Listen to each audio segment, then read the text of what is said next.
All the honor, partner. Yes, partner, wag na tayo magpatumpik-tumpik pa dahil talaga namang ito ang pinakaiintay natin and gusto ko lang magpasalamat sa taong ito ha dahil talaga namang inimbitahan lang natin siya ay kumbaga nag-yes siya agad. Sabi pa nga niya ay nanginginig pa, 'di ba? And talagang very humble. Ang nakakatuwa lang talaga sa Sowert family, bakit hindi mo mamahalin lalo na yung mga buo dito at sumusuporta talaga dito sa ating Jumper Sniper, sobrang humble talaga nila na kahit kumbaga ang mag-iimbita lang sa kanila ay isang si Liz Manalo Francisco na hindi naman kilala, 'di ba? Pero ang nakaka-bless lang talaga, they are so humble para mag-yes, 'di ba? O kahit pa kesyo pa makulitan sila dahil talagang makulit na, hindi na natin patatagalin pa dahil baka amagin na siya diyan sa baba. Of course! Mapapanis na. Ayan, baka bumaba pa. Of course, sa lahat po ng Togs community supporters, Sowert family, at lahat ng teams na narito ngayong hapong ito or gabing ito, please welcome. 'Di ba? Gusto ko pong i-present sa inyo talaga. Kinakabahan siya, patawa-tawa siya dyan, partner. Kinakabahan siya. Nararamdaman ko yung kaba. Ang guest natin ngayon, walang iba, kundi ang mautak. Ito nga, kaya partner ay masyadong overthinking, kaya ganyan yung pangalan niya. Of course, none other than Thinking Buddy.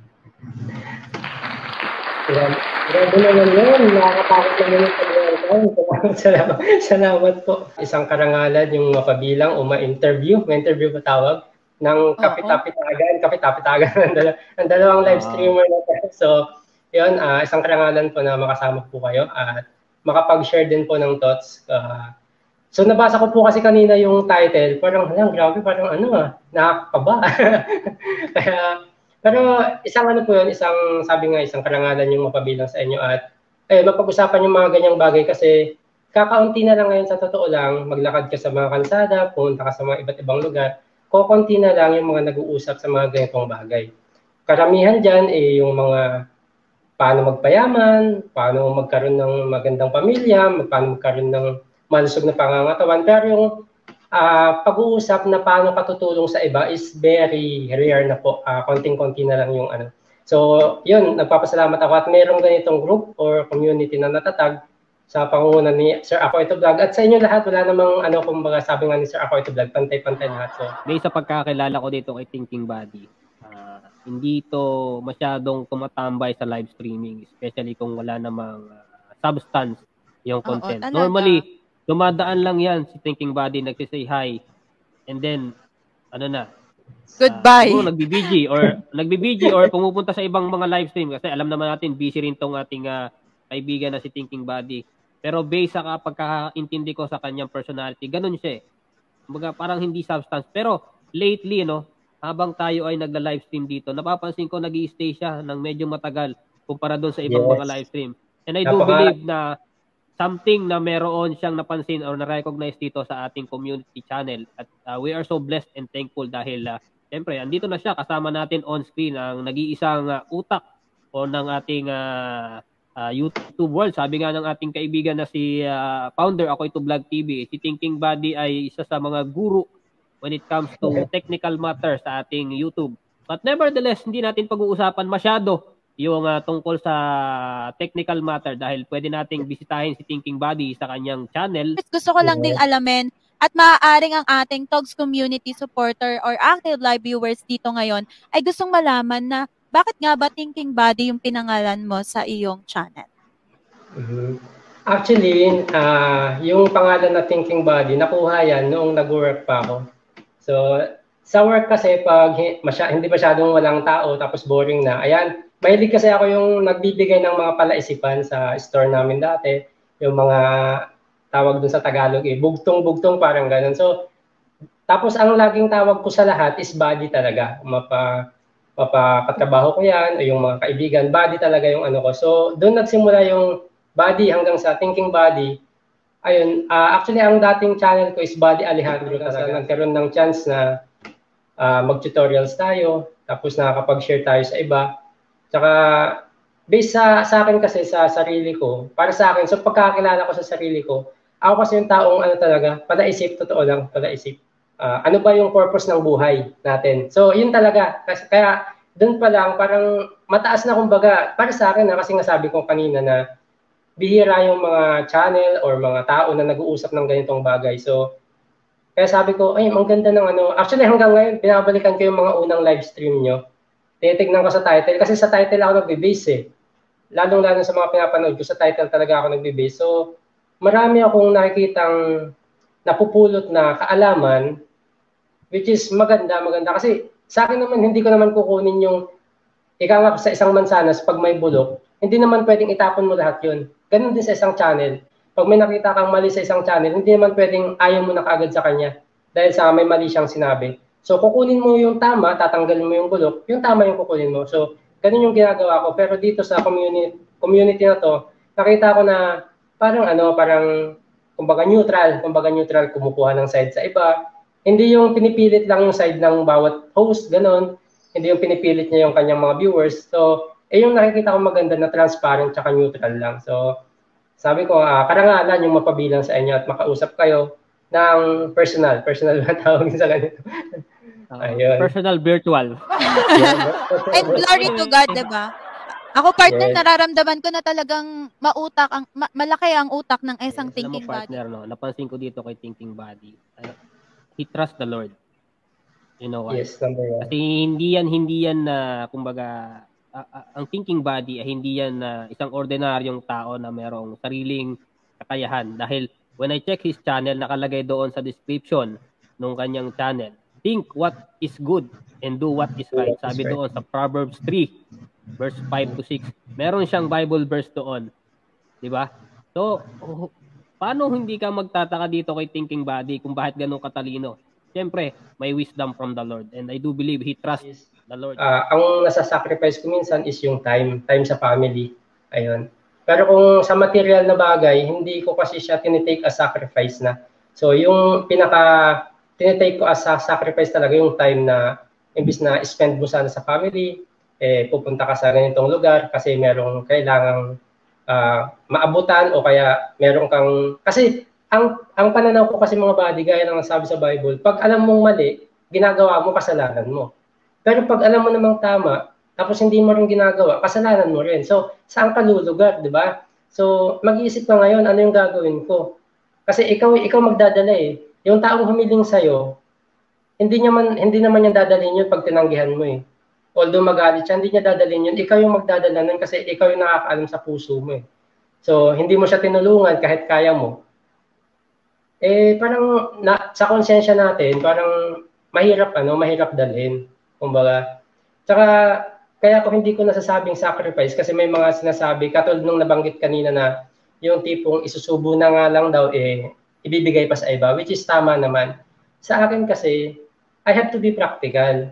Kung isusubo ko na lang siya, pwede ko siyang hatiin. Kumbaga, ganun kasi ang way of thinking ko. Kasi sabi nga, kahit hiling ka ng hiling kay Lord, nabigyan ka ng blessing, tapos pag nagbigay ka naman ng blessing, nilalahat mo din. So, parang ano ba yan? Hiling ka ng hiling sa akin, di ba? Tapos ibinibigay mo lang din.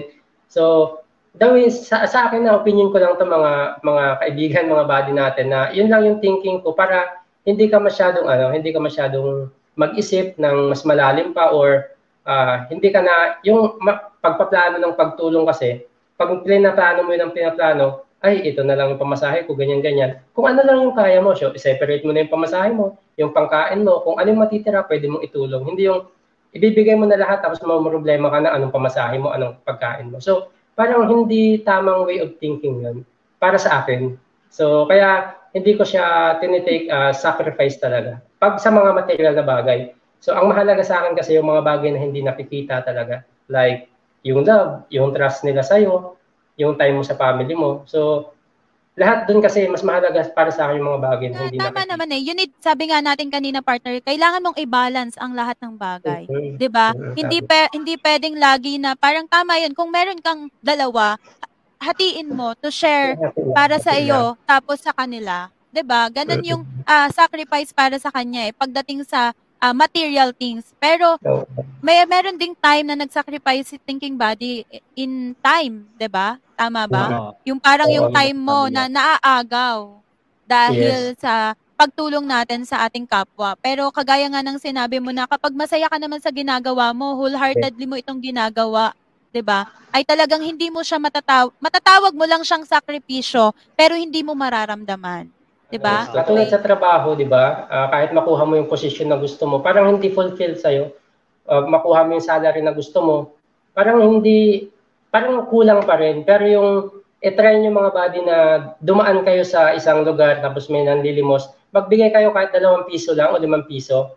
Kahit hindi nyo sabihin sa akin mga buddy, meron kang mararamdaman na parang fulfillment na kahit mayabang ka sa sarili mo, meron kang mararamdaman na fulfillment na nagbigay ka sa taong yun. Kahit piso lang yun.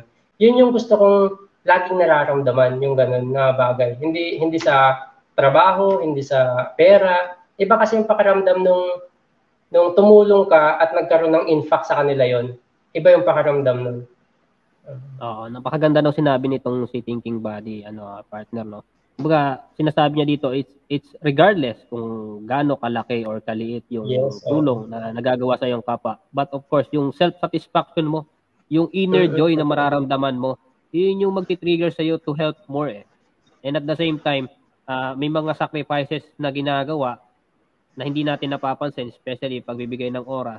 Yun yung pinaka-risk na ginagawa natin sa pagtulong. But nevertheless, it's so fulfilling dahil nga nakapagbigay tayo ng joy sa ating kapwa, even in a small way, And of course, yung puso natin ay galak na galak when it comes to sacrificing your time. Paano mo pinaiintindi sa kanila yung ginagawa? Ayun. Sa amin kasi mag-asawa, bago ko pasukin yung isang bagay, mag-uusap muna talaga kami. Pag-uusapan muna namin ano yung gagawin. Hindi pa pwede sa amin yung isa lang yung nagde-decide. Hindi pa pwede yun. So, lagi namin binabalance na pupunta ako dito o pupunta ako doon, ito yung gagawin natin. So, ano yung opinion mo? Hindi pwedeng opinion ko lang. Kailangan marinig ko yung opinion niya kasi siya yung kasama ko sa bahay. Pag healthy yung mga kasama mo o mga nakakasalamuha mo, healthy yung thinking nila, is magagawa mo ng mas maayos yung gusto mong gawin. Money, yung appreciation ng iba. Susunod na lang yan basta healthy yung pagsasama nyo na mag-asawa or kahit sino, mga boyfriend, girlfriend, o kahit sino, nanay, tatay, basta healthy yung relation nyo, lahat ng bagay susunod na lang yan. Yun yung isang sekreto para sa akin na gusto kong i-share na doon magsisimula lahat. Magsisimula lagi yan sa relation na kung sino yung kasama nyo.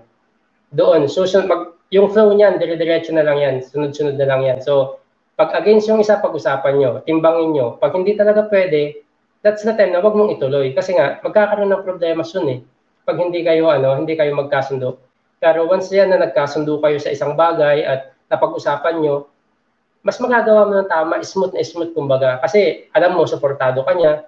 Hindi ka mag-iisip na ano ba yung iniisip ng partner ko sa akin, di ba? So, yun yung sikreto na maging mas matagumpay. Although yung pagiging matagumpay kasi, step by step kasi yan eh. Kailangan yan. Tsaka, sa tagumpay, kailangan meron talagang kasama. Hindi ka magtatagumpay na ikaw lang talaga mag-isa. Meron kang mga kasama para magtagumpay ka sa buhay. Ayun. Yung revelation sa akin ng the way niya nagsalita ay, kumbaga, ang pagtulong sa kapwa, nagmamatter siya sa loob muna ng bahay. Kung paano ang relasyon mo, 'di ba, sa iyong mga nasasakupan. Kumbaga, paano ang relasyon mo with your husband, with your wife, 'di ba, with your family, with your kids, with your nanay, tatay, 'di ba? Para mailabas mo siya. Kasi kumbaga, it's a matter of priority. Yes, ang priority. And tama 'yun kumbaga malilinawan tayo na talagang maging balance tayo, 'di ba? Na kapag hindi okay sa loob ng bahay, wag mong ituloy kasi magkakaroon nga naman ng problema. Oo, sabi nga dito partner ni Katropa, genius siya si Thinking Body, God has a divine plan sa buhay niya. He's a blessing to all vloggers nationwide, approachable and may ugaling mapagkumbaba, which is totoo, no?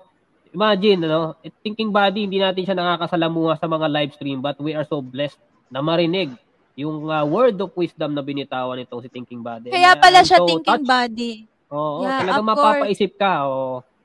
At kanina ko pa nga gusto mo mga itong Thinking Body. Nakaka-bless.